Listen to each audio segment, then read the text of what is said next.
Memoir with Nam Kiwanuka is made possible through generous philanthropic contributions from viewers like you. Thank you for supporting TVO's journalism. Summer music festivals are back. So to celebrate all this July, the agenda in the summer revisits conversations with a diverse cast of musicians and music experts. Tonight, Rolly Pemberton, aka Cadence Weapon.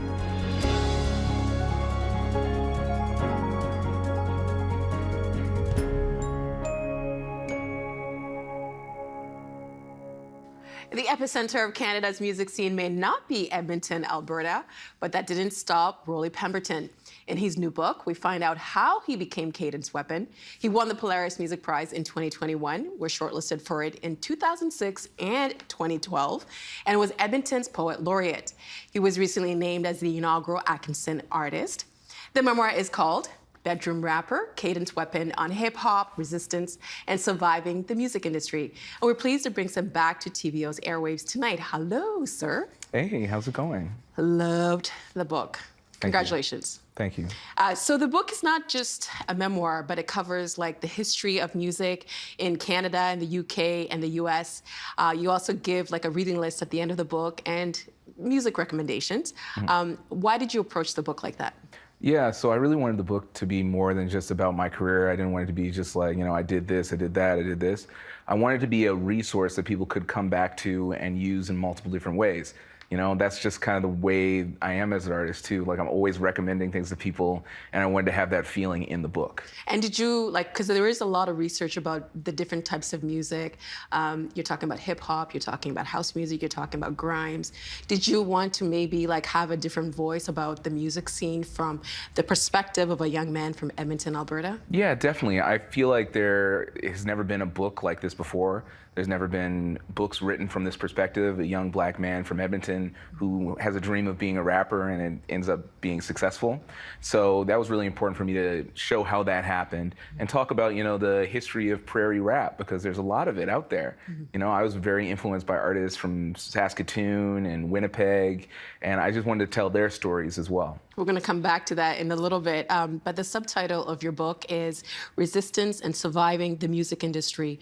What were you resisting? Well, I feel like my whole career has been feeling like an outsider. You know, the kind of music I make rap music that's pretty experimental and different. And I always felt like I was coming up against a lot of resistance, especially being a rapper from Edmonton. And then I'd come to Toronto and people would say like, oh, where are you from? And I say Edmonton, they'd be like, oh, sorry to hear that. They did not. Yeah, they did. Or they'd be like, oh, where's that? In Canada. Within Canada's limits, yes. Yeah. Well, I'm from London. I kind of get that a little bit from London, Ontario. But you also say that you were surviving the music industry. In what ways were you surviving the music industry? Well, you know, I had some issues with my old record label where, you know, they basically for the first 10 years of my career, I wasn't seeing any of the proceeds, any of the money from shows, music I was selling, and there was just a lot of, you know, the kind of industry rule number 40/80 kind of shady music industry stuff. Record company labels are shady? Yeah, exactly. Yeah.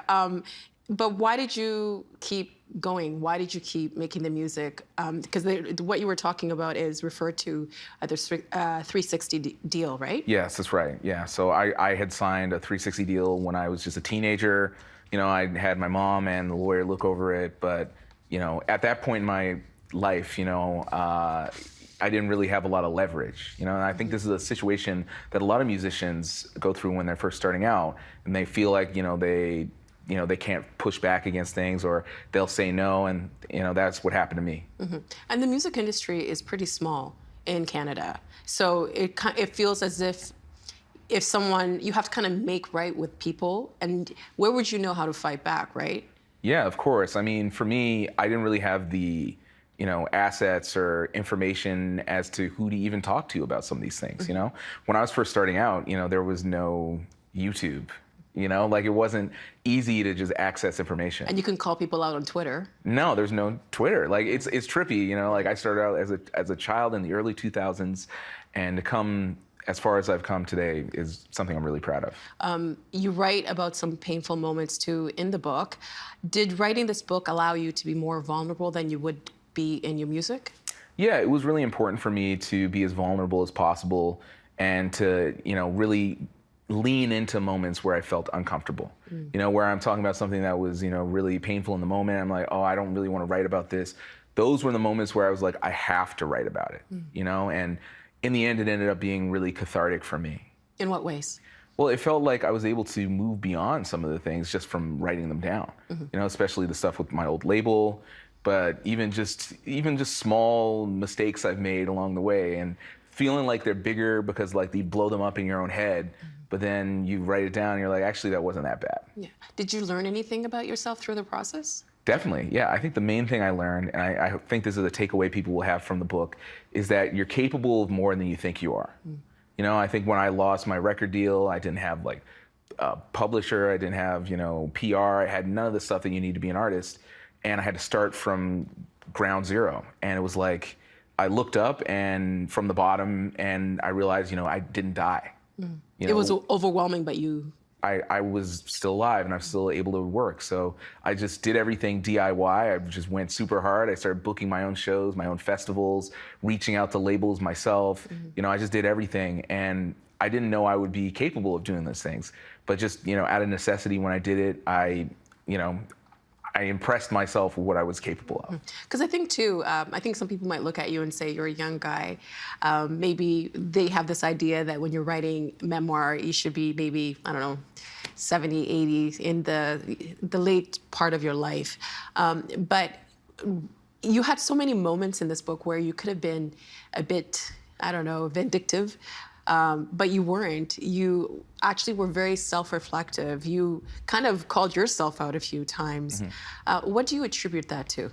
Yeah, I think one of the big things when I was writing this book is I didn't want to be settling scores. I didn't want to be, mean-spirited. I think for me, I really wanted to approach everything from a place of empathy and really think of the other people involved. And I wanted to incorporate as many people from my past as I could and bring people along, because this story isn't just my story. It's the story of the music scenes that I was a part of and the community that I'm a part of. I want to share some of your music with the audience. This is from the Polaris Prize winning album, Parallel World, and the song is called Eye to Eye. Sheldon, please roll. Don't see eye to eye, yeah. I play ball like a prospect, they still look at me like a suspect. Look at me, they see conflict. Look at me, they think combat. Got a contract off a compact, got a contract off my concepts. Look at me with such contempt, squint like they need contacts. See me, they see the wrong path. Stare down, they're scared now. Officer, they wanna call now. In the park now, in the dark now. They watch the way I walk now. Don't really wanna talk now, wanna see me on lockdown. Yeah. Thank God I made it home today. You were vibing to it in the preview while we were playing the video. Yeah. Is it weird to see yourself on video? No, I like my own music. I made it. So I just get excited when I hear it. Well, you talked a little bit about how you had to learn how to do a lot of things on your own, and in the book you write about a time when you were profiled at Maclean's magazine, and the writer described you this way: but between touring, he still works out of his bedroom. It's the revenge of the amateur. Through the portal of the home studio, the bedroom is a mouse click away from the big time. This bothered you, but you called the album Bedroom Rapper. How come? Yeah, I think at the time I was really angry because, I recorded this in a real studio. I felt like it was a way of saying I was an amateur, that I was not a professional. I wasn't, it wasn't as good as what, bigger artists would make, whatever. But I think since then I've used it as a bit of a rallying cry, because I feel like I was one of the first people of a generation where now you look today, everyone makes music with their MacBook, everyone makes music using GarageBand and things like this, and it's way more common. But back then I was the only person I knew who was doing it. And it's just, it's a part of how I blazed my own trail. But I think sometimes now if someone called you a bedroom rapper, it wouldn't be like a big deal, right? Yeah, no. I think people get it. Yeah, they get it now. You write about growing up in Edmonton, and your family was one of the few Black families in the neighborhood that you lived in. You write that when you were outside, you saw the world in a different way than when you were at home with your family. You describe it this way: but then I'd leave the house, and all anyone wanted to talk about was Katie Lang, and it felt like being stuck inside a snow globe, seeing the blurry edges of a more vibrant world calling to me from the other side of the glass. What was it like to grow up in an environment where you were constantly reminded of your difference, but you had to figure out how to belong? Well, it was very lonely. I felt very isolated when I was younger, and it was really hard to find myself because, other than my family, I didn't have like a big community to draw from.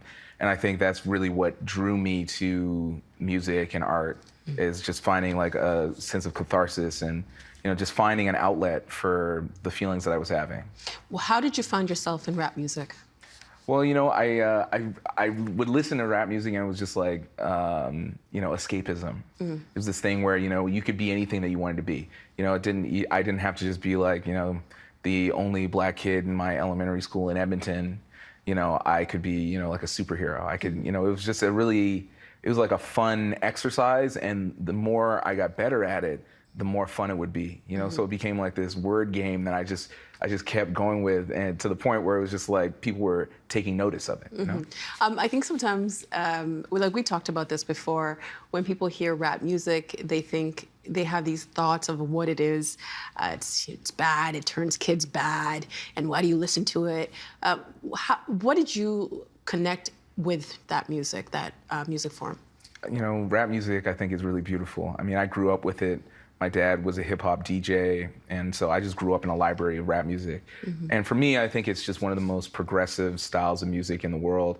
It samples and references all different genres of music, and it's like this cultural sponge for ideas. And I feel like it's just one of the best tools for sharing information. Like I feel like you can learn a lot from a rap album if you're open to receiving it. You mentioned your dad. Your dad was a celebrity in Edmonton. He had a radio show, and you write that your dad didn't live long enough to see the rise of the superstar DJ. You also write that other kids befriended you just so they could come to your house and hang out with your dad, but that you always felt like you weren't really what he was hoping for in a son, and that you never had the opportunity to show him who you were. What's it been like to navigate that loss and to make peace with his death while dealing with the challenges of growing into adulthood? Yeah, when I was a kid, I was really shy and reserved and nerdy. And, my dad, he was always the life of the party, and he was very extroverted. They used to call him Broadway. Like he was a very big personality. And, there weren't a lot of people like that in Edmonton back then, and people just gravitated to him, and so it was almost like I was kind of living in his shadow for a long time when I was younger, and when he passed away, in a weird way, it ended up opening up something for me, where it felt like I could be myself fully, and I didn't have to worry about what he would think or anything like that. It was definitely hard, but I feel like I found myself eventually. It's kind of like his death taught you how to live. Have some water. Yeah. You dedicated the book to your mom. Tell us about your mom's influence and her support. My mom is my biggest fan by far. She, is an archivist of everything that I do. She's got all these, what are they? The newspaper clippings? Yeah, she's got every newspaper, every magazine clipping. Like the microfiche? No, seriously, like going to like the reference library of Cadence weapon, What? And just from the beginning, like she saw my talent. And when I actually dropped out of university, I went to Hampton University in the States, and I was like, I want to be a rapper. This is important to me. She was just like, I'll give you a year to make something happen with this. Otherwise, you have to go back to school. And that was all I had to hear. And I made it happen in the end. How did she react to the fact that you dedicated the book to her? Oh my goodness, she called me up. I didn't tell her before. I let her just see it. And she was just sounded so proud, and she was kind of teary sounding. And I mean, who else? It's like the person who gave me life, and also the person who really has encouraged me more than anybody in my entire life. It's like this book wouldn't be here without her. Without her. So the book goes into great detail about how you fit into a music scene, like a music scene that was pretty narrow when you were growing up in Edmonton. And I was hoping that you could read this passage for us. Oh, for sure. Yep. Yeah. Thank you. Right on. Years of listening to rap anthems about every corner of New York and Los Angeles left me longing for a similar song about my hometown that my friends could relate to. It was a no-brainer that I should make a song about Edmonton. But what aspects of the city would I rap about? There wasn't much in the way of civic pride when it came to our town.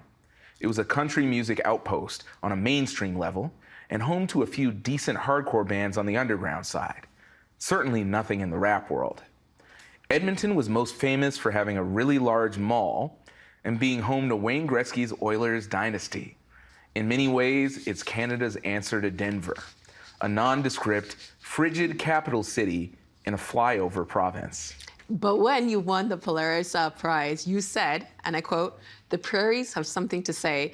And in the book, you write that I actually saw and heard myself in the rap I found in the prairies. So what do the prairies have to say? We've got a lot to say. It's like we have our own culture there. I think, there's such a separation in Canada where people don't really know about the other side. It's like I talk to people who are from Toronto and they've never been west of Thunder Bay. And this is a thing that happens to me. People always get me mixed up. It's like, oh, you're from Calgary? Are you from Winnipeg? It's all the same to people. It's not Toronto. No, it's just not Toronto, basically, right? Yeah. And I feel like, there was a lot of rap that was coming from Toronto that inspired me, like, shout out to everybody on Northern Touch, but there was nobody from Edmonton, there was nobody from the prairies. But we notorious, ain't nobody can. It was a banger.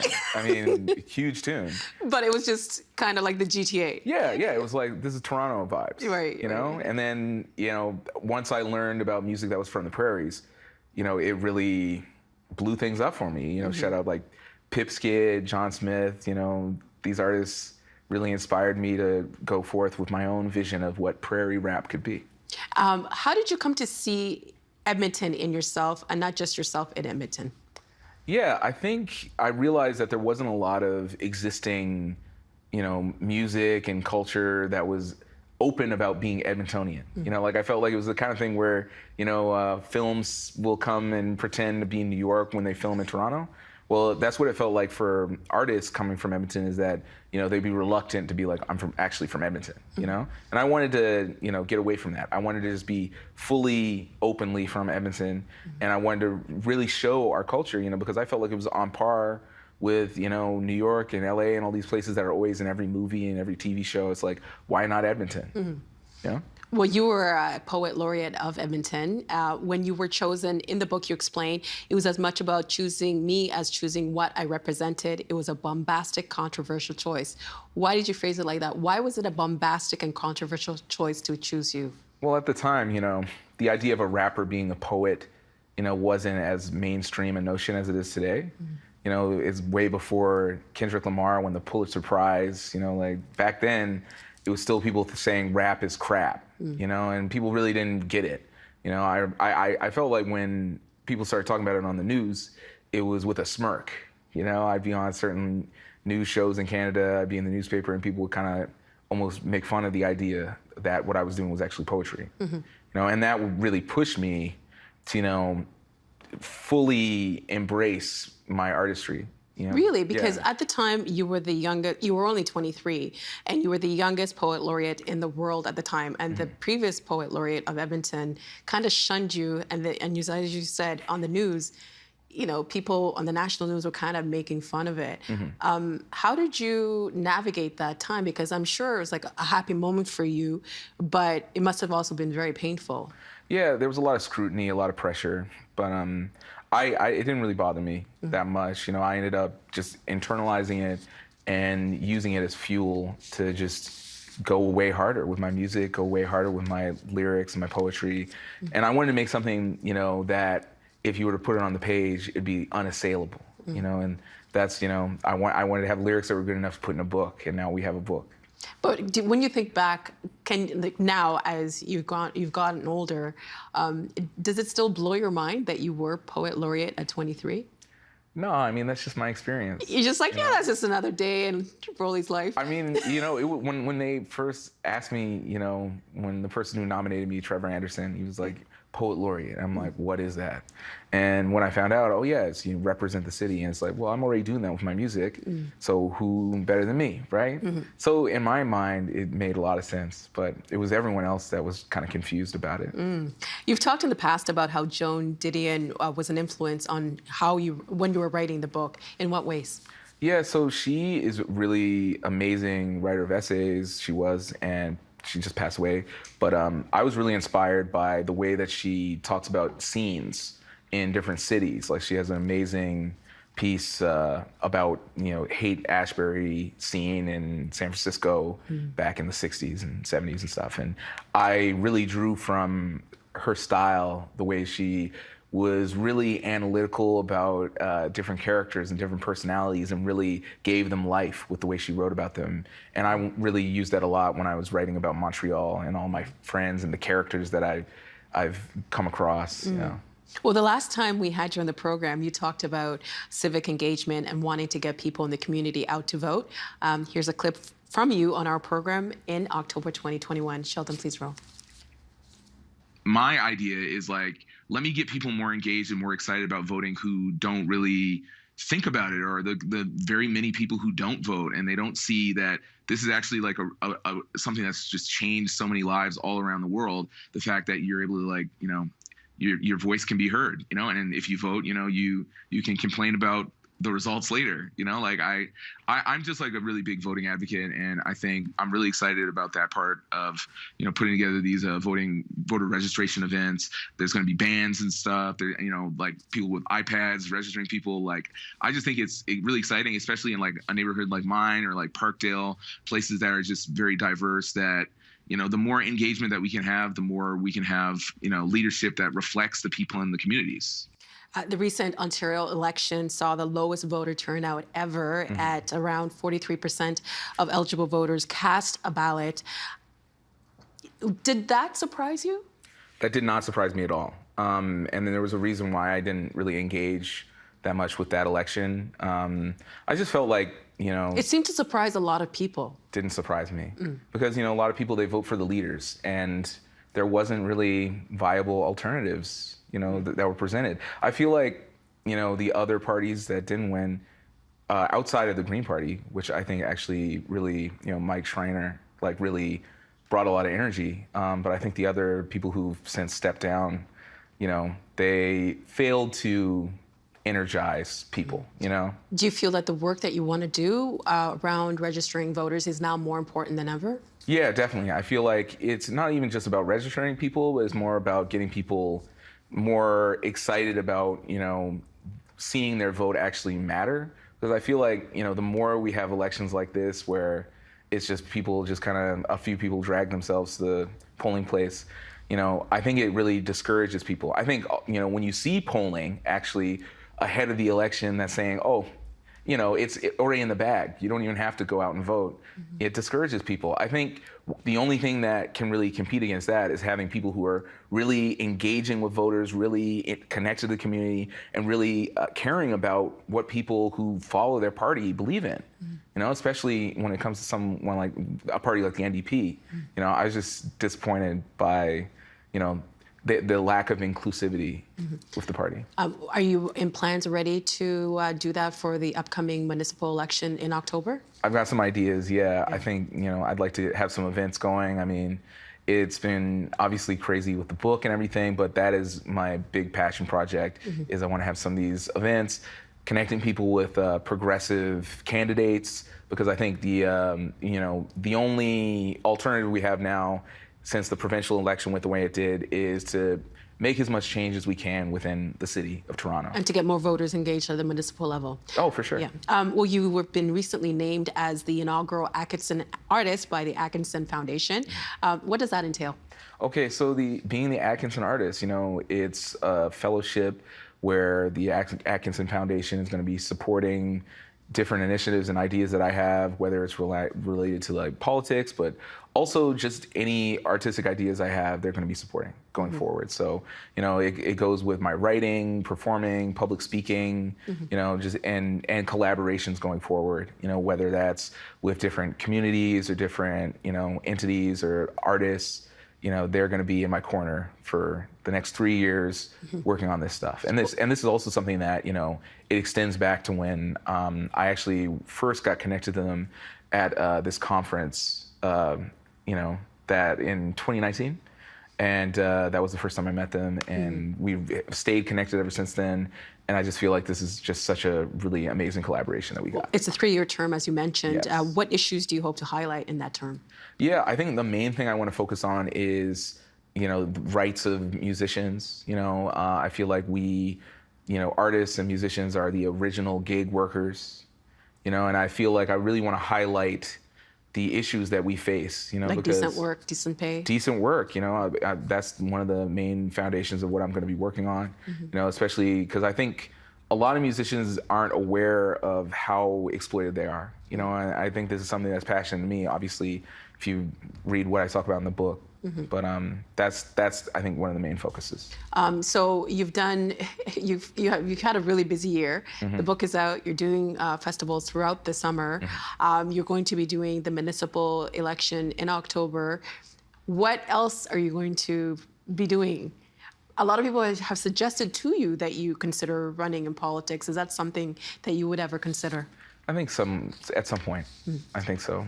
Care to tell us what party? Oh no, how about this? It's whatever party would believe in me enough and is open to new ideas. And just to go back to the book, what's the reaction from the book been?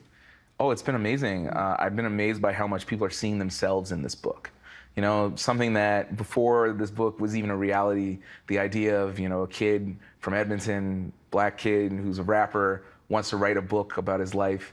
People would have said that was a niche idea, and I hope, I'm not the last person with this background, And what's it been like to be able to celebrate the book launch with people after, I know you were touring last year. What's that been like to get back on the road after the pandemic? It's a dream come true, honestly. It's, everything that I hoped for. I wrote this book for 2 years, I worked on it, and the whole time I was hoping, I hope I can go back to Edmonton and see my family and friends, and I hope I can, throw a big party in Montreal. It's like bring the spirit of how I talk about all these communities in the book in reality, and I was able to do that. Well, congratulations. I learned so much from the book, and I appreciate the playlist at the back and the reading list at the back, because you mentioned a lot of people that I haven't heard of before, and I appreciate it. Congratulations. Thank you so much. Yeah, more blessings. And that is tonight's agenda in the summer. I'm Nam Kiwanuka. Thanks for watching TVO and for joining us online at tvo.org, and we'll see you again next time. The Agenda in the Summer with Nam Kiwanuka is made possible through generous philanthropic contributions from viewers like you. Thank you for supporting TVO's journalism. The Agenda is always on. To catch up on conversations from this week or any week, visit our website, tvo.org/theagenda, or our YouTube page at youtube.com/theagenda. It's all there for whenever you want to watch.